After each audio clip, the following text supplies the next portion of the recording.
ఆంధ్రప్రదేశ్లోని కరువు ప్రాంతాలైన కడప, అనంతపురం, కర్నూలు, చిత్తూరు జిల్లాలలోని కొన్ని ప్రాంతాలలో హైవే రోడ్లకు విరువైపులా కొన్ని వందల ఎకరాలలో రకరకాల రంగులతో కూడిన చామంతి పువ్వులను సంక్రాంతికి అందుబాటులోకి వచ్చే విధంగా రైతులు పంటను సాగు చేస్తారు.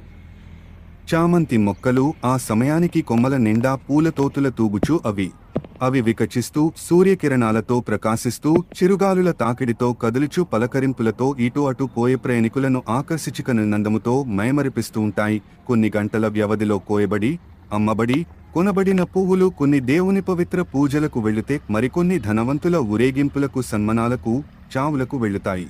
అవి వికచిస్తూ సూర్యకిరణాలతో ప్రకాశిస్తూ చిరుగాలుల తాకిడితో కదులుచు పలకరింపులతో ఇటు అటు పోయే ప్రయాణికులను ఆకర్షించుకనున్నందముతో మైమరిపిస్తూ ఉంటాయి. కొన్ని గంటల వ్యవధి